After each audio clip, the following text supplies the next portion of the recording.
हरे कृष्ण ग्रंथराज श्रीमद्भागवतम की जय। श्रील प्रभुपाद की जय।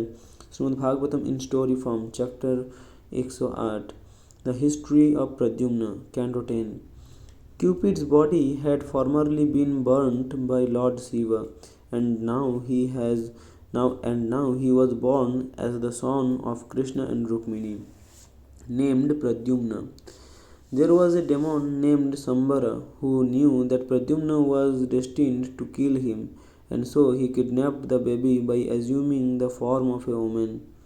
Taking Pradyumna from the maternity home just 6 days after his birth, Sambara threw him in the ocean and returned home.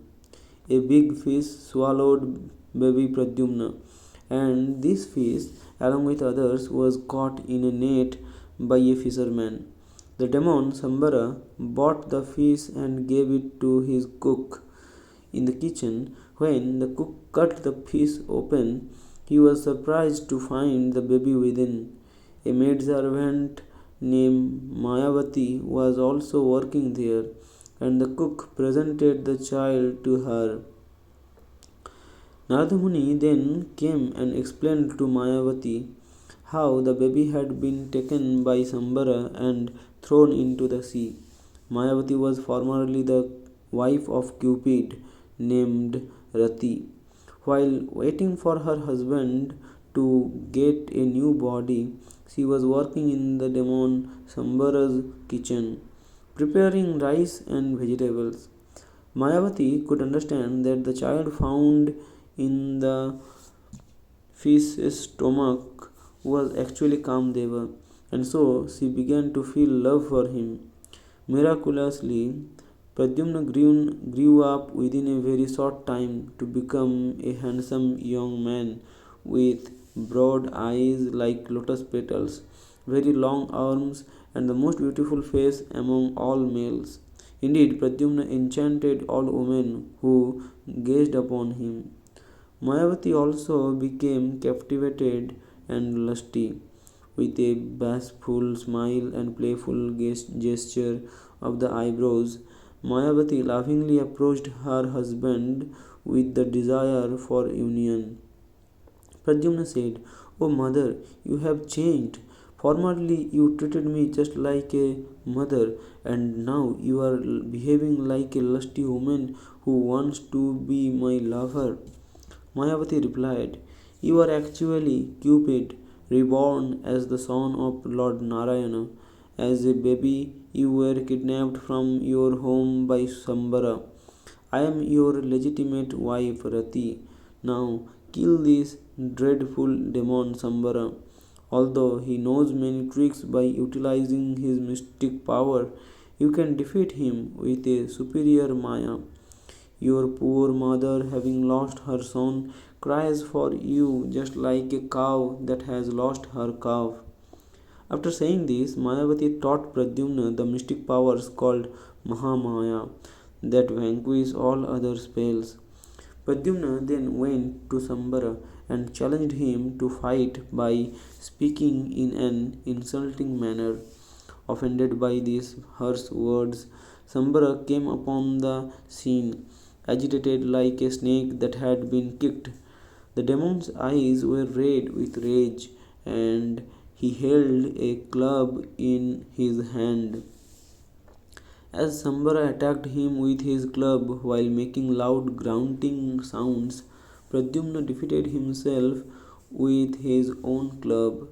Then, when the opportunity arose, Pradyumna struck Sambara with a severe blow, making the demon resort to the powers of magic that he had learned from Mayadanava. Appearing in the sky, Sambara released a downpour of weapons upon Krishna's son. Being greatly harassed, Pradyumna made use of the mystic science Mahamaya, which was created from the mode of goodness. Although Sambara retaliated by unleashing innumerable mystic weapons of the Guhyakas, Gandharvas, Pisachas, Uragas, and Rakshasas, the son of Krishna neutralized them all. At last, drawing his sword, Pradyumna forcefully cut off Sambara's head, complete with red moustache, helmet, and earrings. While the demigods showered flowers in appreciation, Mayavati suddenly appeared in the sky. Taking Pradyumna through the heavens, she quickly brought him to Dwarka. When they descended into the inner quarters of Krishna's palace, the many women there mistook Pradyumna to be Krishna himself because of his dark complexion, yellow silk garments, long arms, red tinged eyes, charming lotus face adorned with a pleasing smile and thick curly hair. Overcome by shyness, the women hide themselves here and there. Gradually, however, they began to notice the slight difference between the visitor's appearance and that of Krishna, and so they curiously approached Pradyumna and his consort. Rukmini was present there, and when she saw Pradyumna, she was reminded of her lost son, so that her breasts became wet out of affection. Rukmini thought, who is this lotus eyed jewel among men? Whose son is he, and who is this woman that appears to be his wife? If my lost son is still alive somewhere, he would be just the same age as this young man. How is it that he so much resembles my Lord Krishna, both in bodily features and mannerisms? Yes, he must be my son, for I feel so much affection for him, and my left arm is trembling. While Rukmini was conjecturing in this way, Krishna came there, along with Vasudeva and Devaki. Although the Lord knew everything perfectly well, he remained silent. Then, by his will, the great sage Narada arrived there and explained the whole story in detail. After hearing the wonderful narration, the women joyfully went and embraced Pradyumna and his wife, as did Balarama, Vasudeva, Devaki, and of course Queen Rukmini. They had given up all hope of seeing him again, and so now they felt as if Pradyumna had come back from the dead. When the citizens of Dwarka received the news, they were also overjoyed and came to see Krishna's son, who they had given up for lost.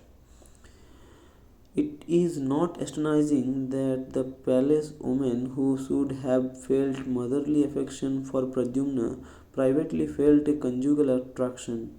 After all, the son exactly resembles his father, being a perfect reflection of Lord Krishna.